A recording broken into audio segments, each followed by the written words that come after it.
Hello, everyone. This is Tom Fox, and I'd like to welcome you to episode 9 of Compliance Into the Weeds, a podcast with Tom Fox and Matt Kelly, where we really go geek out into the weeds on a topic related to compliance.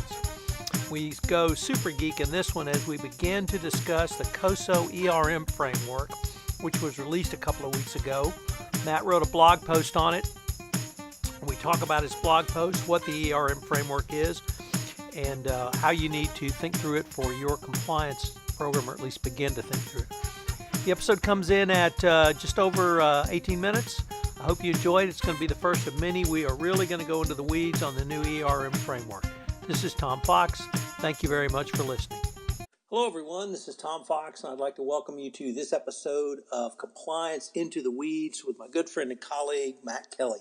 Matt, welcome back. Hello, Tom. It's always good to host one of these programs with you. Happy to be back. Matt, you continue to explore. I'm always amazed on our bloggers in our field. Everyone can kind of carve out their own niche, and you really continue to explore some areas that no one else has, but in a way that are incredibly useful and helpful to the compliance practitioner. And when I was really struck with a recent post from May 6th entitled "More on Useful Compliance Dashboards." And it seemed like if there was ever a podcast to go into the weeds on, boy, maybe this one was it. So I was wondering if we might be able to visit on that subject today. Sure, let's do it. So you had a great number of responses from your initial post on what should be included in the Chief Compliance Officer's dashboard. But it seemed that there were a couple of themes that came out of not only the on-the-record responses, but I think those people who visited with you. And that was along the lines of something I've heard you talk about for quite some time, which is compliance officers want metrics that help them predict risks going forward. It's not just the data. So maybe if we could start there, and what did you hear, and what were people's responses? Yeah, it was interesting, and in fact, the reason I did this second post about dashboards is because the first one back from April really got a lot of interest and response.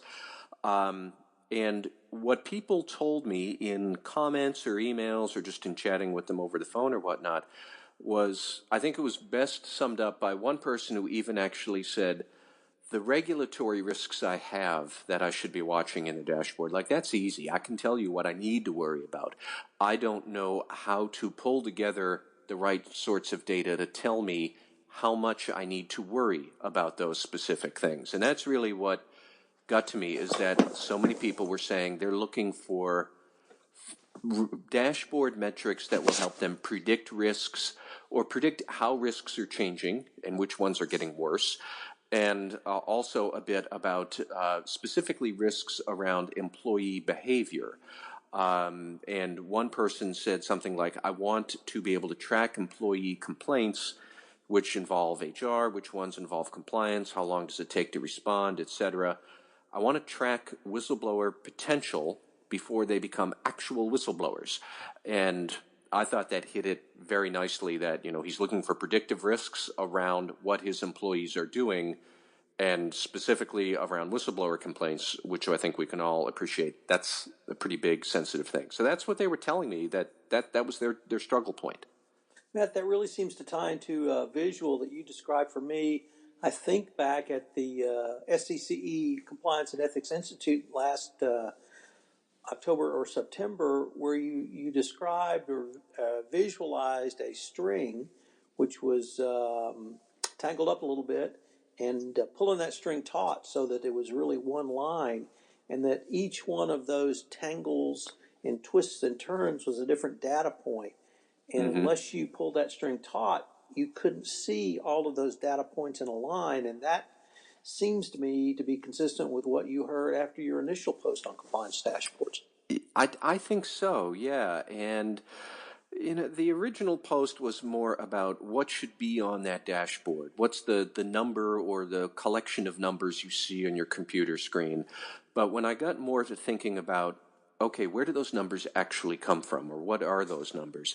The way I wound up phrasing it in this next post that I've just had earlier this month was, first the compliance officer has to ask, what is it that I want to know about? And that's the thing that's on your dashboard on your computer screen.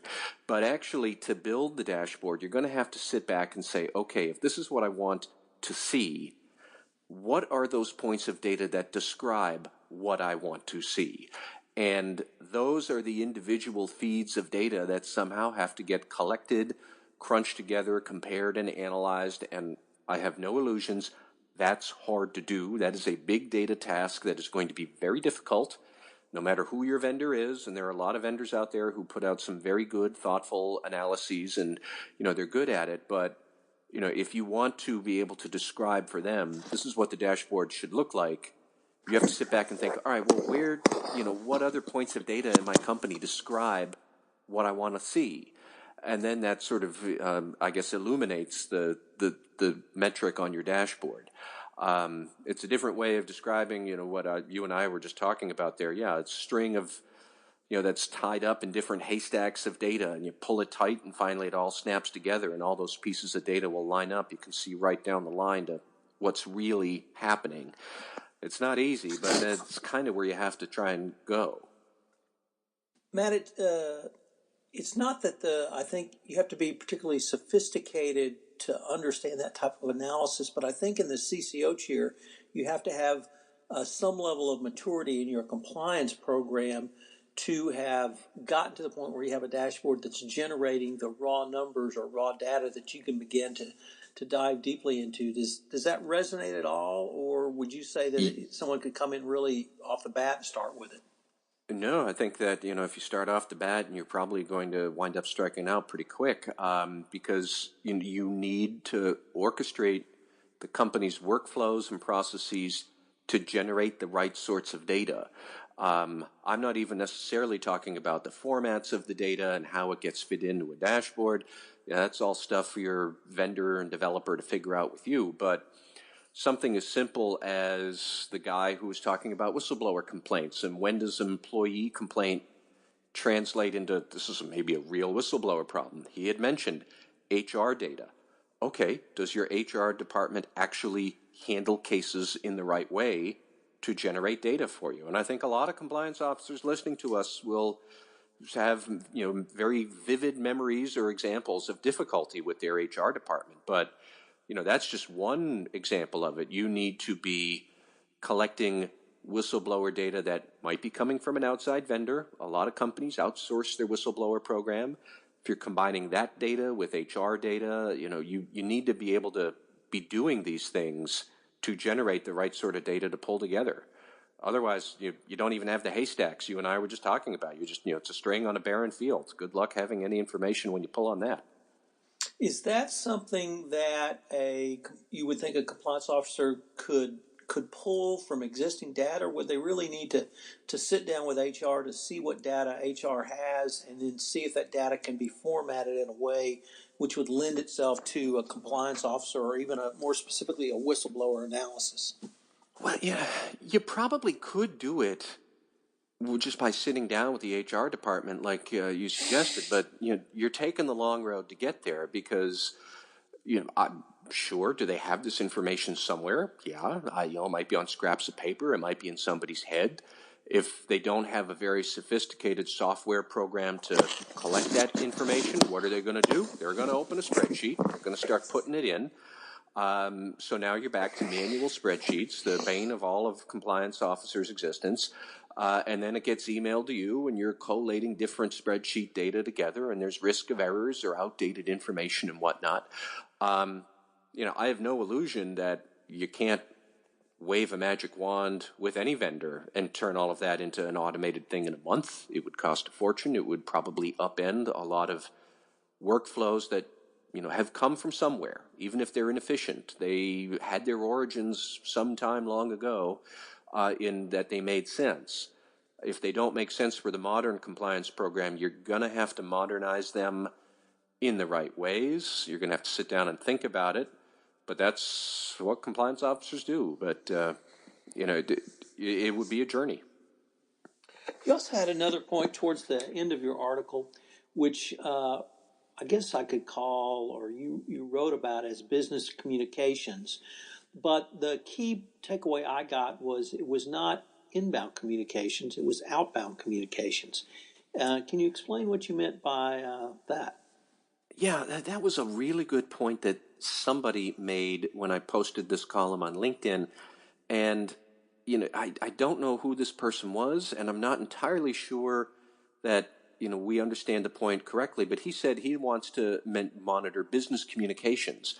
I do think if he meant communications the business is sending out to the outside world and what risks are going on there, that's a very good point that I probably would not have thought of on my own. We are so worried about what are suppliers doing on our behalf, what are whistleblowers saying, what new regulations are coming in or whatnot. We don't necessarily think about what is my company saying to the outside world, what are we doing passing off. What if we are a third party causing problems for somebody else? I would guess that somebody else's legal department would eventually figure it out and give me a call.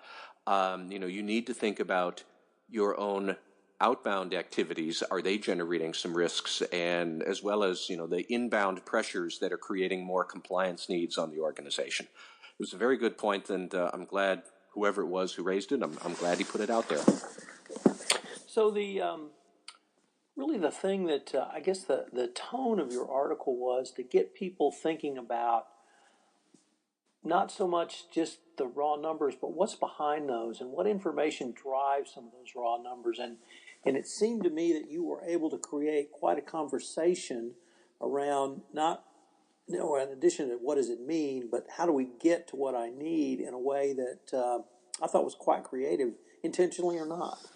Yeah, the other point that really jumped out at me, and I occasionally I'll do some writing about cybersecurity issues too, Right. and I hear this a lot in that realm. Companies still need to understand what their normal behavior is, even if it's not perfect, even if it's not good. But a lot of what these predictive risks are, trying to get at is how things are changing. Then you need to know what your normal is right now. And certainly for cybersecurity, when they're looking at what is a normal user actually doing, that's a big struggle over there. I'm willing to bet it's a big struggle with compliance as well. What is a normal corporate organization looking like? What is my normal profile? Once you get that, and once you figure out where the data is to tell you what normal is, if you keep watching it, you'll see those outliers. But if you don't really know what normal is, because you don't have that whole enterprise-wide view of what's going on, you're going to have a challenge as a compliance officer. And that sort of unanticipated risk, if I could use that as transition to one of the other recent blog posts I wanted to visit with you about, which is entitled Better Compliance Strategies for Email Risk. Now, I've been preaching about emails for a long time, but my preaching generally begins and ends with don't say stupid stuff in email. But you actually take that a step further because you invoke something called the Pitt Rule of Discovery. So why don't you start with us there? Yeah, this goes back to full credit to Harvey Pitt, who was the chairman of the Securities and Exchange Commission in 2001 and 2002. Harvey Pitt had all sorts of observations about corporate behavior that were very good, but his rule of discovery, and I quoted it because I wrote it down once years ago, a document necessary for a company's defense shall not be found when needed, unless the document actually makes the company's situation worse, in which case said document will be discovered at the least opportune time. That is the Pitt Rule of Discovery. I suspect a lot of legal and compliance officers have felt that pain. And it jumped out at me because earlier this week I came across a report from a document management company that was looking at the number of emails companies get. According to this report, you can find it on my website, the average executive gets 88 emails a day right now. And out of the 88, probably about 5% really are business records that you should store for litigation, compliance, records retention purposes, and whatnot. But if you have even 1,000 employees, which is not a huge company in corporate America, that's millions of emails you need to classify, capture, record.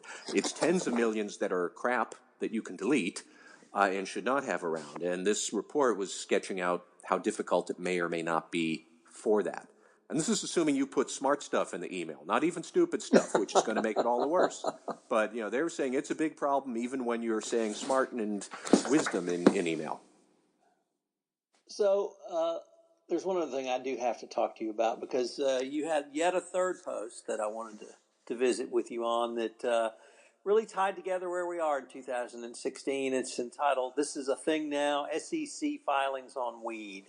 Oh, yeah. And I suppose it was inevitable, but with the movement towards legalization of marijuana or medical marijuana, and frankly, the profits that we are seeing generated out of the state of Colorado, it should not be surprising the SEC now has filings on us. So what did you discover? Yeah, well, so this was great. There is a website out there now that tracks corporate filings about weed. Listeners, we are not suggesting you draft SEC filings on weed. That might explain some of the things I've read over the years, but this really is just it.